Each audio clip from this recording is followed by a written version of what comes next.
सहनावतु सहनौ भुनक्तु सह वीर्यं कर्वावहै तेजस्विनावधीतमस्तु मा विद्विषावहैः।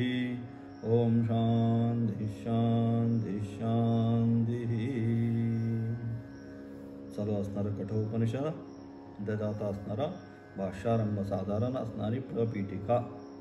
कशासाठी कठ उपनिषद व कठन उपनिषदाच्या अनुषंगाने कशा प्रकारे यम आणि नचिकेत यांचा असणारा संवाद आणि या संवादामधून आत्मविद्या ब्रह्मविद्या कशा प्रकारे त्या ठिकाणी उपदिष्ट किंवा उपदेश केला त्या ब्रह्मविद्येचा, हे सगळं त्या ठिकाणी आता आरंभ होणार आहे.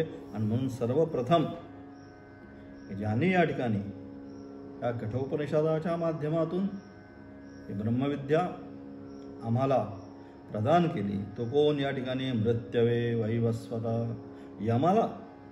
यमाने आपल्याला उपदेश या ठिकाणी केला आहे. आणि म्हणून त्याकरता म्हणून काय त्याचा असणार या ठिकाणी त्याला मंगलाचरण किंवा त्याला या ठिकाणी नमस्कार करण्याच्या शिष्ट परंपरेनुसार आचार्य करतायत. म्हणून आचार्य सर्वप्रथम भाष्याच्या आरंभी दोघांनाही, नचिकेत असेल अथवा यम असेल, या दोघांनाही या ठिकाणी नमस्कार करून भाष्याला आरंभ करणार आहेत.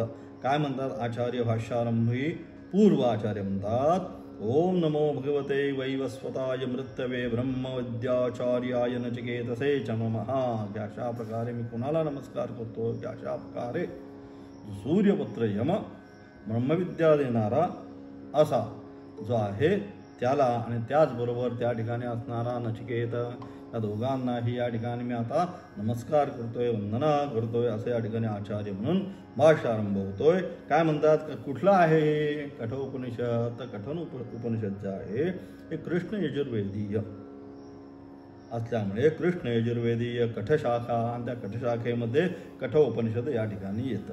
आणि म्हणून अशा प्रकारे असणारं हे कठोपनिषद कृष्ण यजुर्वेदामधलं, की जे किती भागामध्ये आहे त्याच्यामध्ये पुन्हा 2 अध्याय त्यांनी सांगितलेले आहेत. त्याच्यामध्ये पुन्हा 2 अध्याय आहेत. आणि प्रत्येक अध्यायामध्ये इथं काय झालं आहे, इथं विभाग नाही आहे, समास नाही आहे, तर काय वल्ली आहे, एक वेगळा प्रकार आहे. इथे प्रथमवल्ली, द्वितीयवल्ली, तृतीयवल्ली, प्रथमोध्याय, प्रथमवल्ली, प्रथम मंत्र असं या ठिकाणी चालणार आहे. म्हणून या ठिकाणी वल्ली, मग किती? पहिल्या अध्यायामध्ये एकंदरीत 3 वल्ली आहेत आणि दुसऱ्या अध्यायामध्ये पुन्हा 3 वल्ली आहेत. असं एकंदरीत किती झाल्या? म्हणून सगळ्या कठोपनिषदामध्ये एकंदरीत किती? 6 वल्ली त्या ठिकाणी आहेत. आणि म्हणून अशा प्रकारे 2 अध्यायात आहेत आणि प्रत्येक अध्यायामध्ये 3 वल्ली, अशा प्रकारे या ठिकाणी किती? 6 वल्ली आहेत. आणि एकंदरीत अशा या 6 वल्लीमध्ये एकंदरीत 119 मंत्र. इथे आता आपल्याला मंत्र बघायचे, तर 119 मंत्र या ठिकाणी 119 मंत्राच्या द्वारे जी ब्रह्मविद्या आहे अतिशय सुंदरपणे, काय काय श्लोक अतिशय याच्यामध्ये सुंदर आहेत, काय काय मंत्र जे आहेत अतिशय सुंदर छानपैकी विश्लेषण त्यांनी केलं आणि अगदी सहजतेने या ठिकाणी केलं. आणि म्हणून अशा प्रकारे असणारे किती? हे 119 मंत्राच्या द्वारे यमाने नचिकेताला ही ब्रह्मविद्या या ठिकाणी सांगितलेली आहे.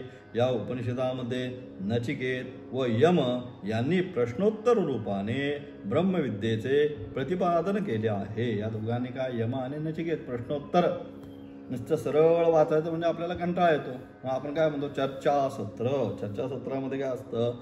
एकदा श्रोता बोलतो, एकदा वक्ता बोलतो. आणि अशा प्रकारे श्रोता आणि वक्ता हे ज्यावेळेस बोलत असतात त्याला आपण चर्चासत्र म्हणतो. मग दोघांनाही त्या ठिकाणी काय म्हणतं?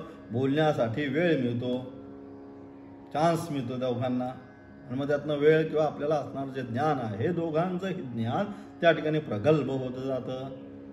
त्याप्रमाणे या ठिकाणी सुद्धा काय केलं? या दोघांचा प्रश्नोत्तर स्वरूप संवाद, जो काही यम उत्तर देईल त्याच्यावर पुन्हा काय करतो? नचिकेत प्रश्न विचारतो की हे असं का, ते तसं का, हे अमुक का, की पुन्हा त्याचं असणारे विश्लेषण.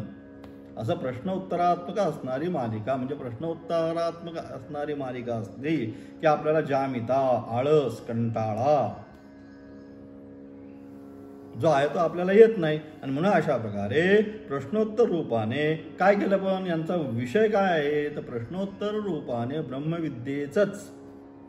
दुसरं आता प्रश्नाने उत्तर काढलं म्हणून त्यांनी काहीतरी दुसरं मध्येच आणलं तसं काही नाही. संपूर्ण प्रश्नोत्तर रूपाने जी ब्रह्मविद्या आहे त्या ब्रह्मविद्येचं काय केलंय, प्रतिपादन केले या उपनिषदांवर. आणि म्हणून अशा प्रकारे त्या ठिकाणी अशा प्रकारे प्रश्नोत्तर रूप जे त्या ठिकाणी प्रतिपादन कठोपनिषदामध्ये केलं, त्याच्यावर जगद्गुरु आद्य शंकराचार्यांनी काय केलं, पुन्हा त्यावर आचार्यांनी भाष्य केले. अशा प्रकारे त्या संपूर्ण याच्यावर आचार्यांनी भाष्य केलं. आणि या उपनिषदाचा आणखीन एक विशेष काय तर त्या भाष्यावर आनंदगिरी नावाची टीका अतिशय सुंदर, ती त्याहीपेक्षा सुंदर. पण ते आता संपूर्ण जर आपल्याला इथे शिकायची म्हटली तर कमीत कमी 1 वर्षाचा आपल्याला कालावधी लागेल आनंदगिरी टीका शिकायची असेल.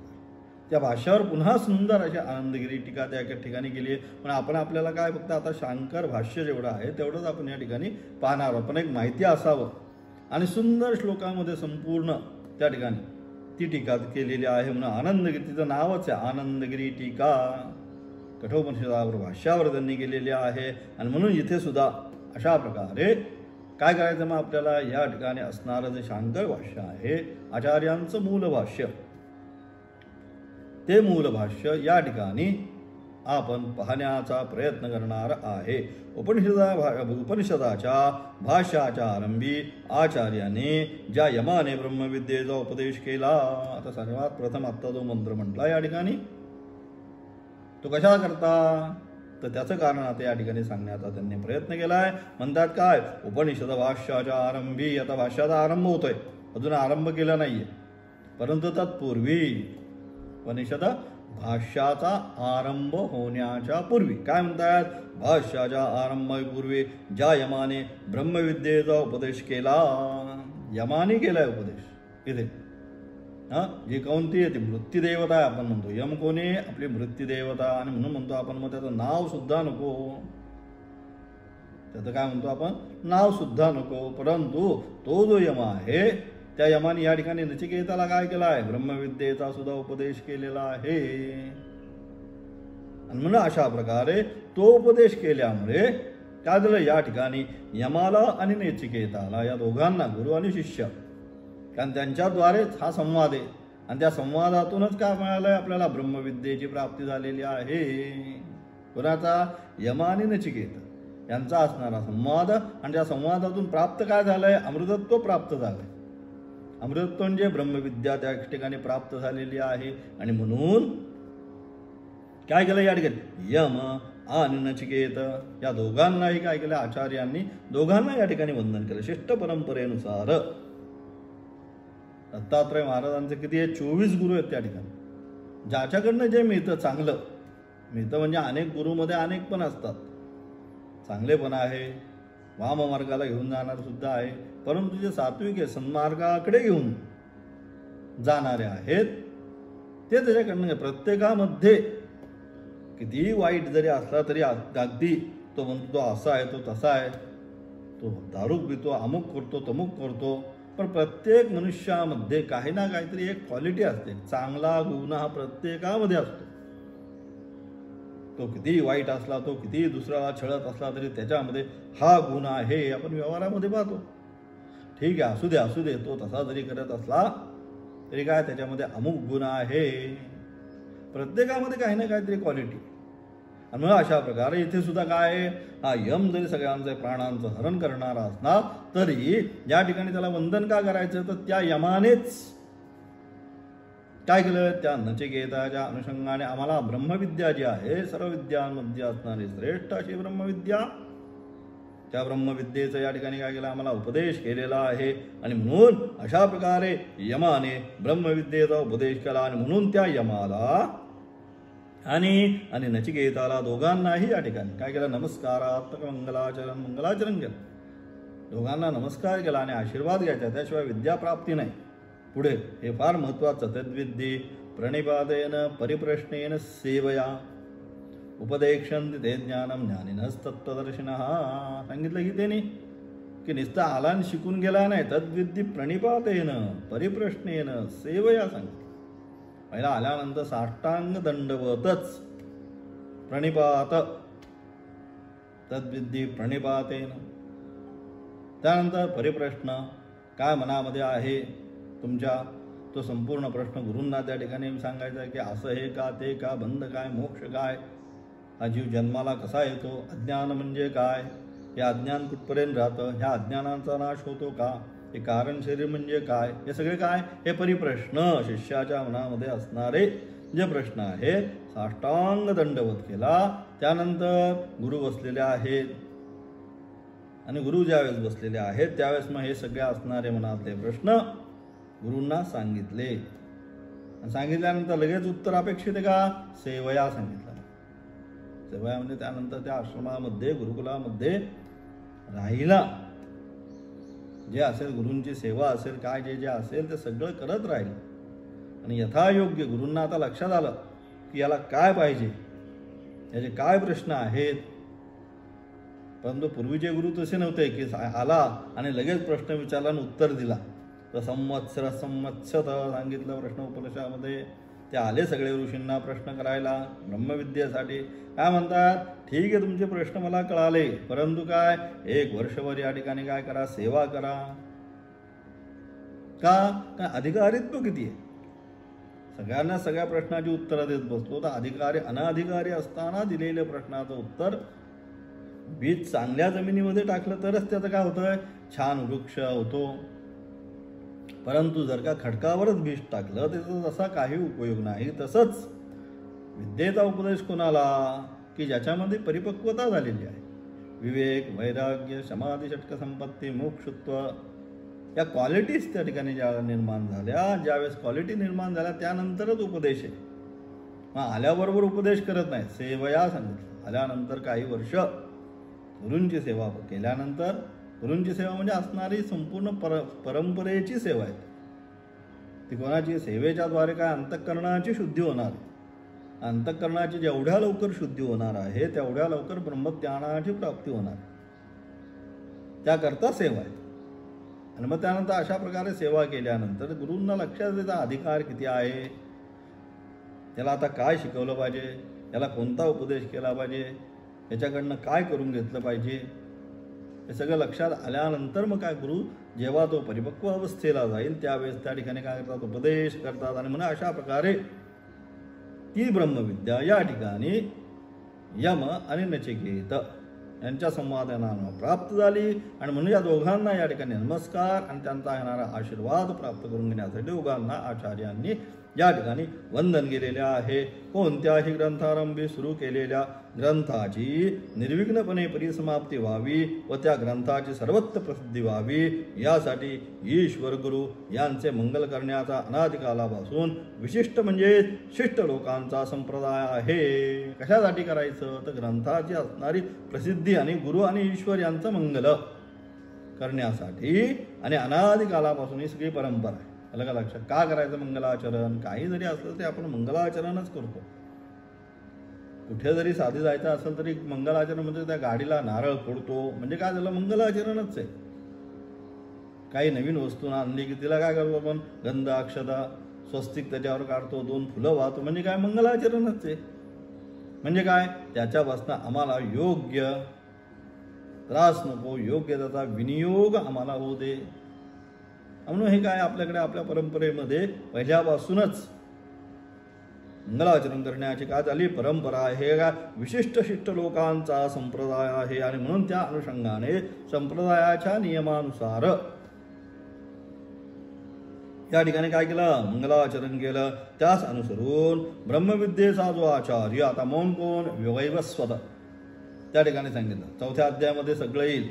इमम विवस्वते योगम ते सगळं 4थ्या अध्यायात. त्या अनुषंगाने या ठिकाणी सुद्धा काय, ब्रह्मविद्येचा जो आचार्य सूर्यपुत्र, ब्रह्मविद्येचा आचार्य भगवान श्री सूर्य आणि त्यांचा असणारा पुत्र कोण, सूर्यपुत्र यम, हे त्याचं विशेषण आहे. यमाकडनं का घेतलंय, तर त्यामुळे सूर्यपुत्र असल्यामुळे यमाकडून या ठिकाणी त्या विद्येचं ग्रहण केला. आणि त्याला यम त्याला व जो या विद्येचं ग्रहण करून कृतकृत्य झाला तो देणारा सूर्यपुत्र यम.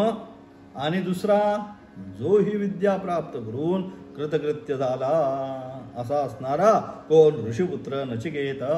हा ऋषीपुत्र, तो सूर्यपुत्र, हा काय झाला, त्या उपदेशानं हा कृतकृत्य झाला. कोण, नचिकेत. तसं आता आपल्याला सुद्धा उपनिषद झाल्यानंतर काय व्हायला पाहिजे, कृतकृत्य झालं पाहिजे.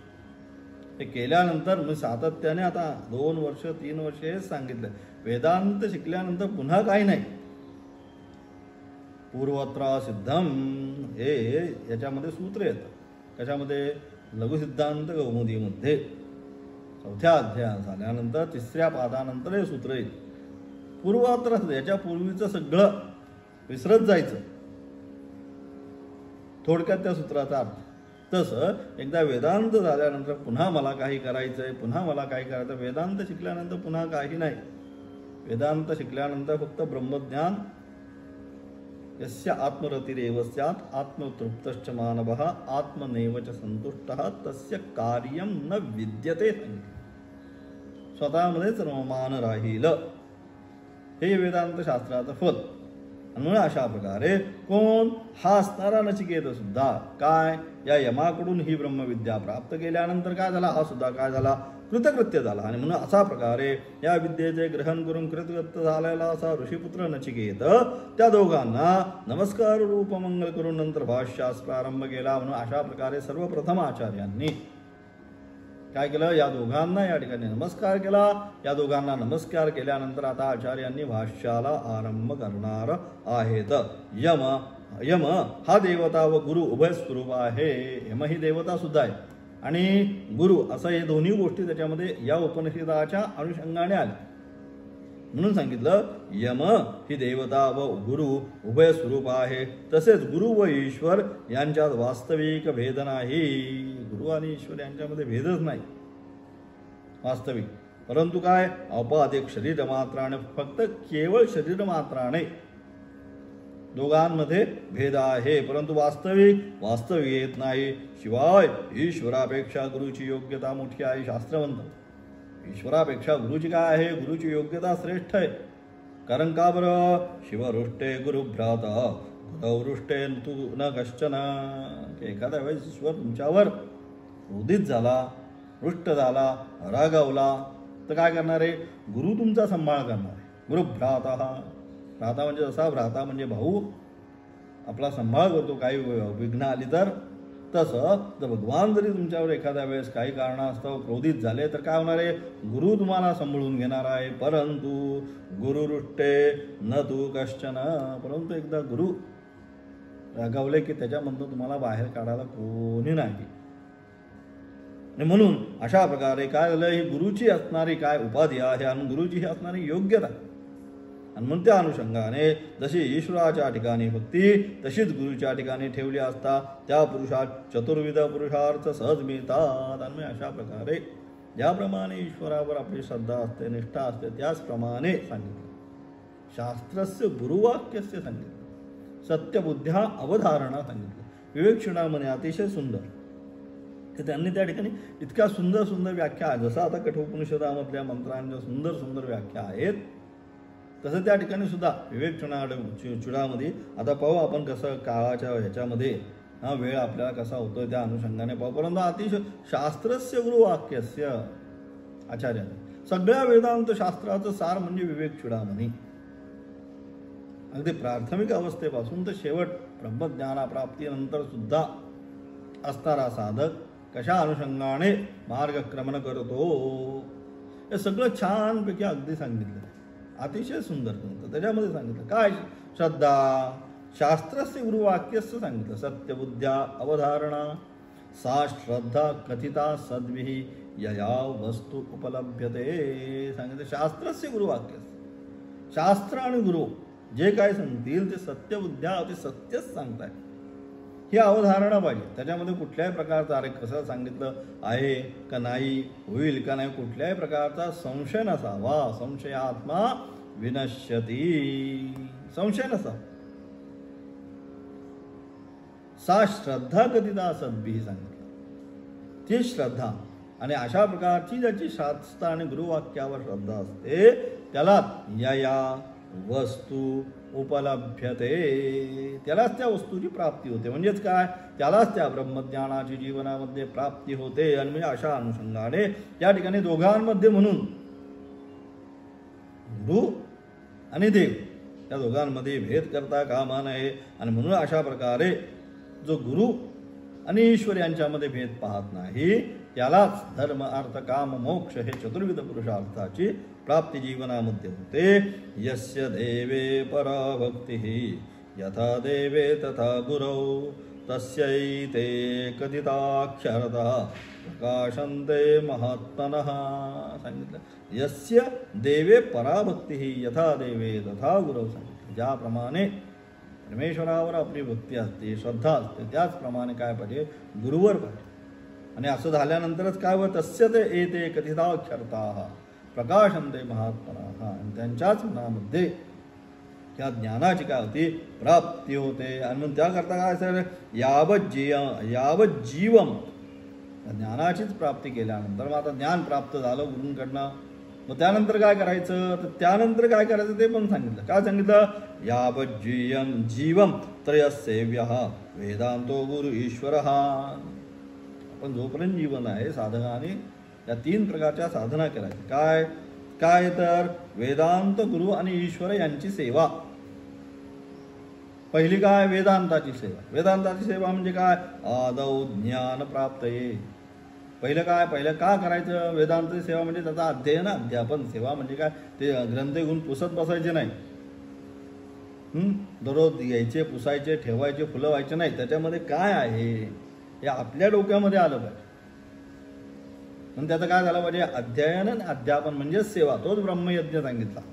पंचमहायज्ञामध्ये असणारा संपूर्ण मुख्य यज्ञ काय सांगितला, तर ब्रह्मयज्ञ, त्यानंतर देवयज्ञ, नंतर पितृयज्ञ, नंतर भूतयज्ञ, नंतर अतिथीयज्ञ. हे 5 प्रतिदिन करायचे. त्याच्यामध्ये ब्रह्मयज्ञ म्हणजे काय, सत्शास्त्राचं अध्ययन आणि अध्यापन प्रतिदिन. स्वाध्यायान्मा प्रमदः स्वाध्याय प्रवचनाभ्याम न प्रमितितव्यम सांगितलं आचार्य. त्या तैतरीय उपनिषदामध्ये सांगितलं स्वाध्याय आणि प्रवचन. स्वाध्याय म्हणजे स्वतःचा अध्ययन, आणि प्रवचन म्हणजे दुसऱ्याला शिकवणे, म्हणजेच अध्ययन आणि अध्यापन हा तो विषय आहे. याच्यामध्ये काय, न प्रमदितव्यम, याच्यामध्ये प्रमाद करू नये की आता नको, बाद झालं, आता कशाला शिकवायचं नाही, शेवटपर्यंत. म्हणून जे आपले जुने आचार्य होते, ऋषीमुनी होते, काय किती काही झालं तरी त्यांचं अध्ययन अध्यापनाची परंपरा जी आहे, तपोदान, हे सगळं काय पावन आणि मनीषिण. यज्ञो दान तपश्चैव पावनानी मनीषिणः. सांगितलं यज्ञ दान तप हे सगळं कायम पुनीत करणार आहे, पावन करणार आहे पुन्हा पुन्हा. आणि म्हणून तसंच हे असणारं काय, हे अध्ययन आणि अध्यापन. हे काय झालं ह्याची सेवा केली पाहिजे. सेवा म्हणजे अध्ययन आणि अध्यापन केलं पाहिजे. त्यानंतर त्यामुळे काय होणार आहे, ज्ञान प्राप्त आहे. त्याने काय ज्ञानाची प्राप्ती होणार आहे. पश्चात कृतज्ञत्व निवृत्त आहे. त्यानंतर गुरु आणि ईश्वराची का सेवा करायची, मग हे ठीक आहे, ज्ञान प्राप्ती झाली. मग ते सांगितलं कृतज्ञत्व. कृतज्ञ आणि कृतज्ञ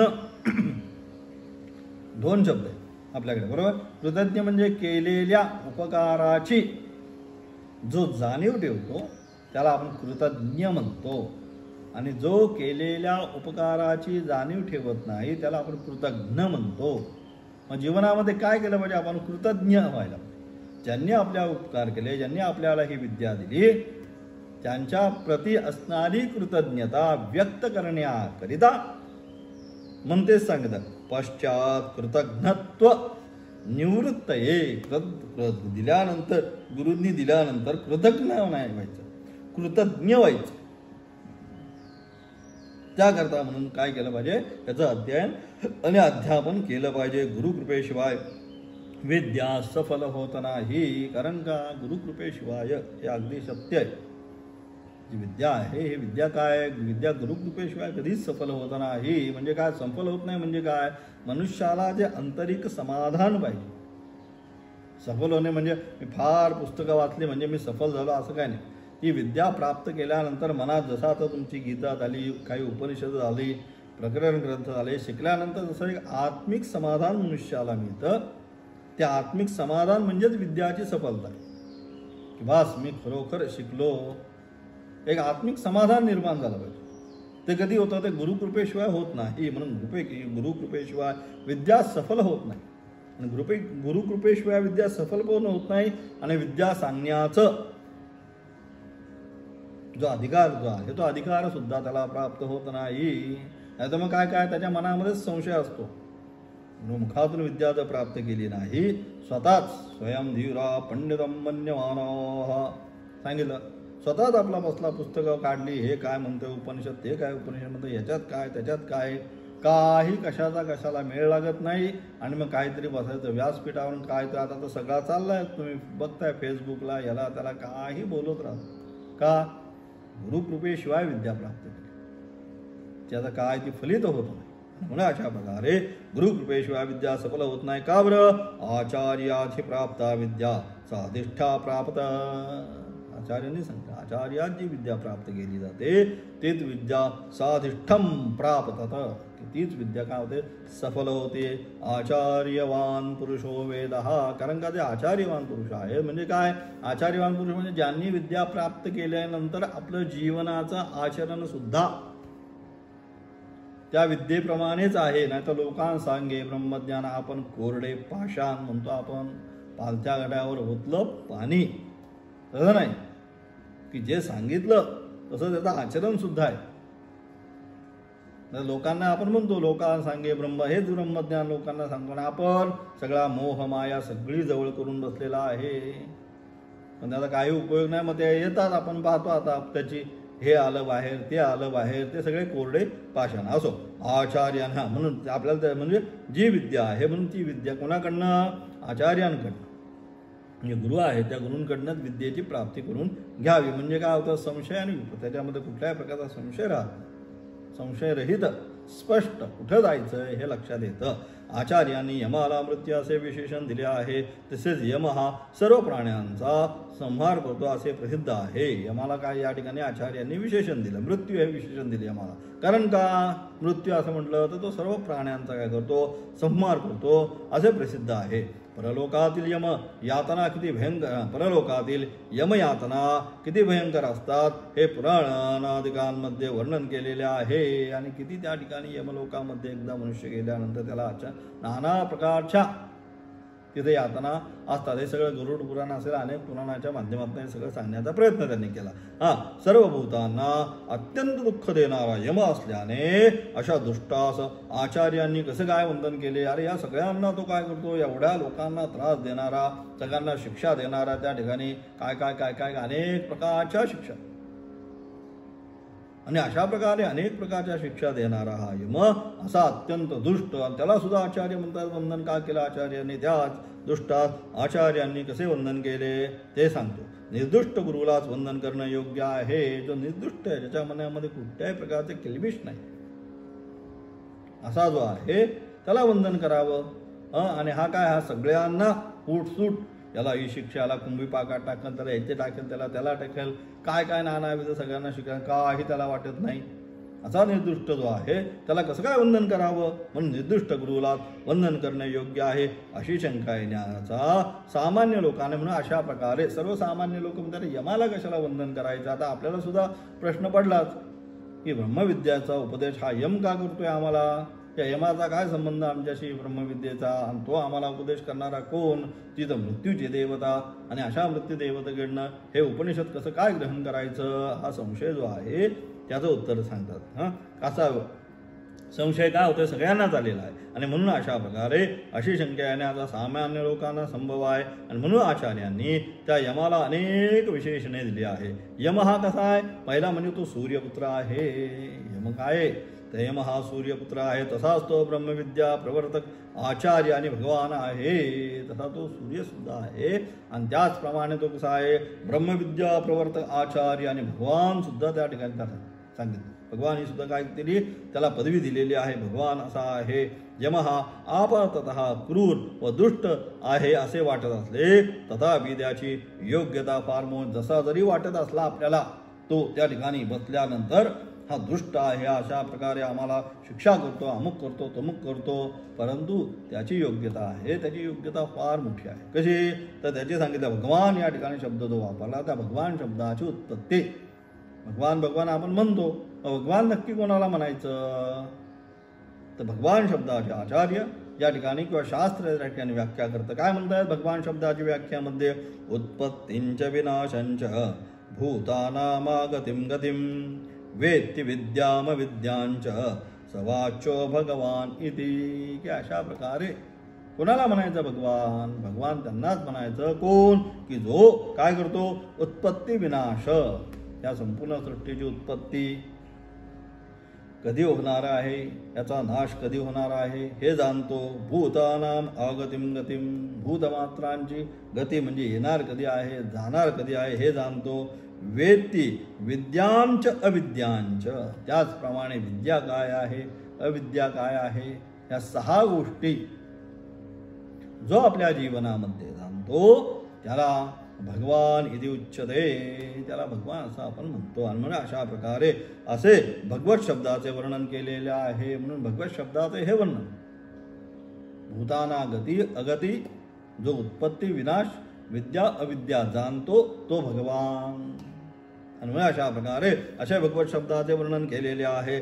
सद्गुण ऐश्वर संपन्न असा तो भगवान यम आहे. आणि म्हणून अशा प्रकारे या सगळ्या गुणांनी युक्त असा तो भगवान यम आहे. यम हा अधिकारिक जीवांपैकी काही जीव अधिकारिक जीव आहेत. त्याची आता व्याख्या या ठिकाणी का त्याच्याकडनंच घ्यायचं तर त्याचा आता या ठिकाणी पुन्हा विश्लेषण आचार्य करतात. काही जीव जे आहेत अधिकारिक जीवांपैकी, अधिकारिक जीवांपैकी म्हणजे काय त्या ठिकाणी ब्रह्मसूत्रामध्ये याव दधिकार मवस्थिती अनधिकारिणा कारिकानाम, ब्रह्मसूत्रामध्ये तिसऱ्या अध्यायामध्ये 3ऱ्या पादामध्ये असणारं 32वं सूत्र काय सांगतं की यावत अधिकार काय, यावत अधिकार मवस्थिती रधिकारिकानाम म्हणजेच काय, ज्यांनी पूर्वेचा या सूत्राचा अर्थ काय तर या सूत्राचा अर्थ असा की ज्यांनी काय पूर्वीच्या अनेक जन्मातील तपप्रभावाने, अनेक एका जन्मामध्ये नाही, मनुष्याणाम सहस्रेषु सांगितलं कश्चित यतति सिद्धये, एका जन्मात ही प्राप्त होत नाही, त्याला अनेक जन्माची बहु सुकृताची जोडी, जन्मोजन्मी आम्ही बहु पुण्य केले आणि यासाठी सगळं अनेक जन्मामध्ये केलेलं पुण्याचं हे परिपाक आहे. आता सुद्धा हे आपल्याला श्रवण करण्याची इच्छा होणं म्हणजे काय, अनेक जन्माचा असणारा परिपाक आहे पुण्याचा. त्यामुळे आज इतक्या वर्ष तुम्ही काय करताय, पुन्हा पुन्हा ते श्रवण करतात, हे पुण्यफल प्राप्ती आहे. आणि मग अशा प्रकारे ज्यांनी काय केलं, अनेक जन्मामध्ये काय केलं, तपप्रभावाने, नुसतं काय अध्यापन नाही केलं, त्याच्याबरोबर तपप्रभावाने जप जाप याज्ञ मगाशी सांगितल्याप्रमाणे यज्ञो दान तप हे सगळं करून काय केलं, ज्यांनी पूर्वीच्या अनेक जन्मातील तपप्रभावाने करतल आमलकाप्रमाणे हातावर ठेवलेल्या आवळ्याप्रमाणे अतिशय स्पष्टपणे काय परमानंद ब्रह्म साक्षात्कार ज्यांना झालेला आहे, ज्यांना अशा प्रकारे या सगळ्या साधनांनी काय झालं, या जन्मी अलग आहे. म्हणून हे अनेक जन्मांचं फळ आहे. ब्रह्मज्ञान प्राप्ती काय लगेच होत नाही, अनेक जन्मामध्ये परिपक्व अवस्थेला जायला लागतंय ते, आणि झाल्यानंतरच त्याला ब्रह्मानंद प्राप्ती. आणि मग अशा प्रकारे ती ब्रह्मानंद प्राप्ती किंवा ते ब्रह्मज्ञान करतला आमलकाप्रमाणे हातावर ठेवलेल्या आवळ्याप्रमाणे काय परमानंद ब्रह्माचा साक्षात्कार झाला आहे त्याच्या प्रारब्ध कर्माने. आणि म्हणून अशा प्रकारे त्याचा साक्षात्कार झाला ब्रह्मज्ञानाचा, परंतु प्रारब्ध आहे त्याचं अलग लक्षात. म्हणून ज्ञानीनंतर सुद्धा का भोगतो, आता ज्ञानप्राप्तीनंतर सुद्धा तिथं ते आहे सुख दुःख कधी कधी भोगावं लागतं. काय ते शरीराचं प्रारब्ध आहे. त्याला जरी ज्ञान प्राप्त झालं मग म्हणून आपल्याला अनेक वाटतं की एवढं ते महात्मा एवढं ज्ञानप्राप्ती झाली तरी सुद्धा उत्तर कालामध्ये अमुक रोग झाला, अमुक तसं झालं, असं नव्हतं व्हायला पाहिजे. ते शरीराचं प्रारब्ध आहे. प्रारब्ध पहिलंच आहे म्हणून त्याला प्रारब्ध प्रकर्षेण आरब्धः, ते सुरुवातच झाली फळा देण्यासाठी, फळ देऊनच संपणारे ते. आणि अशा प्रकारे त्याचा प्रारब्ध कर्माने परमेश्वराच्या राज्यव्यवस्थेतील अधिकाराच्या जागेवर जोपर्यंत त्याची योजना केलेली, परंतु ज्ञान प्राप्त झाली, परंतु काय आता प्रारब्ध कर्माने त्याला काय झालं, ही संपूर्ण जी व्यवस्था परमेश्वराने केलेली आहे सृष्टी चालवण्याची, जगताची नाही, ही संपूर्ण सृष्टी चालवण्याची जी परमेश्वराची जी व्यवस्था आहे, या अत्यंत महत्वाचा या आता सूत्र जे आहे ब्रह्मसूत्राचं, त्याचा अर्थ आता सांगताय की का, तर अशा प्रकारे काय झालं, परमेश्वराच्या ही परमेश्वराची सगळी राज्य व्यवस्था आहे ब्रह्मांडाची. हे सगळे जे आहे प्रत्येकाला एक एक एक एक पद करून जे दिलंय, तू कोण देवांचा वैद्य, तू अमुक कोण देवांचा हा आर्किटेक्ट, अमुक कोण देवांचा हा, हे सगळे जे काय दिले त्यांना ती जी पदं दिलेली आहेत की त्यांच्या काय तपप्रभावाने त्यांनी ते प्राप्त करून घेतलेली आहेत. आणि म्हणून अशा प्रकारे महायम कोण, देवांचा असणारा या सगळ्यांचा न्याय निवाडा करणारा यम, की त्याला पद दिलं. ते कशाने, त्याच्या पूर्व असणारा तपप्रभावाने देवांच्या काय योजना, देवांच्या राज्यव्यवस्थे, परमेश्वराच्या राज्यव्यवस्थेतील अधिकाराची जागा आहे त्याची. त्या अधिकाराच्या जागेवर जोपर्यंत त्यांची योजना केलेली आहे तोपर्यंत ते अधिकारी जीव नियुक्त कार्य निराभिमानाने करतात. जोपर्यंत त्यांना, यद्यपि त्यांना आता ज्ञान प्राप्ती झाली, परंतु आता या प्रारब्धाच्या अनुषंगाने प्रारब्धाचं फल त्या ठिकाणी आहे.